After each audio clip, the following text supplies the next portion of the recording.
पूरे देश में जहां मानसून आने पर लोगों के चेहरों पर खुशी नजर आती है, वहीं असम के लोगों में डर बैठ जाता है। पिछले साल तीन बार बाढ़ की मार झेलने के बाद इस साल भी मानसून की शुरुआत में ही बाढ़ का प्रकोप चालू है। अरुणाचल प्रदेश और मणिपुर में राहत और बचाव कार्यों में सेना और असम राइफल्स की मदद ली जा रही है। बाढ़ और जमीन धंसने के कारण इलाके में कई जगह नेशनल हाईवे पर आवाजाही ठप हो गई है। ब्रह्मपुत्र समेत इलाके की तमाम नदियां खतरे के निशान से ऊपर बह रही हैं।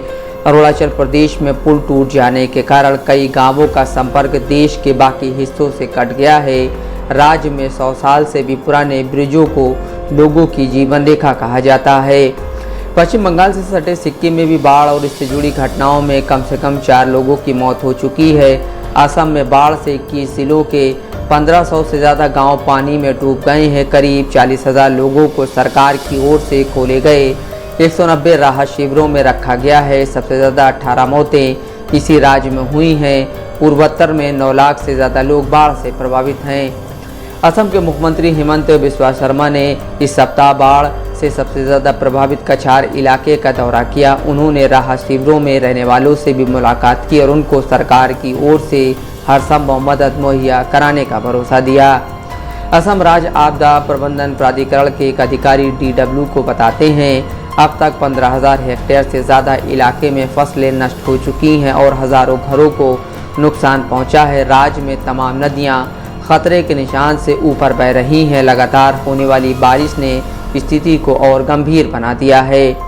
पूर्वोत्तर सीमांत रेलवे के एक प्रवक्ता ने DW को बताया, कई इलाकों में भूस्खलन और पटरियों के पानी में डूब जाने की वजह से रेल सेवाएं भी प्रभावित हुई हैं। पर्वतीय इलाकों से गुजरने वाले गुवाहाटी सिलचर रूट पर भी खतरा मंडरा रहा है। इसी तरह अरुणाचल प्रदेश में भी हालात गंभीर बने हुए हैं। राज्य में अब तक 12 लोगों की मौत हो चुकी है। बुधवार रात से ज़मीन धंसने की वजह से कई सड़कें बंद हो गई हैं। इससे राहत और बचाव कार्य में भी बाधा पहुंची है। इलाके के बाकी राज्यों में भी स्थिति बेहतर नहीं है। ज़्यादातर राज्यों के पर्वतीय इलाके में होने के कारण नुकसान ज़्यादा हुआ है। खासकर कई जगह भूस्खलन की घटनाओं में आम लोगों को जान गंवानी पड़ी है। राज्य में प्राकृतिक आपदाओं से निपटने के लिए गठित स्टेट इमरजेंसी ऑपरेशन सेंटर के मुताबिक ईस्ट कामेंग, लोअर सुबनसिरी, लोंगडिंग, लोहित और अजाब जिला में 12 लोगों की मौत हो चुकी है। दिबांग वैली जिला बाढ़ और भूस्खलन से सबसे ज़्यादा प्रभावित है। इलाके में एक ब्रिज टूटने के कारण कई गांवों का संपर्क कट गया है। वहां सेना के हेलीकॉप्टरों के जरिए राहत पहुंचाने की कोशिश की जा रही है। हालांकि खराब मौसम के कारण इसमें बाधा आ रही है।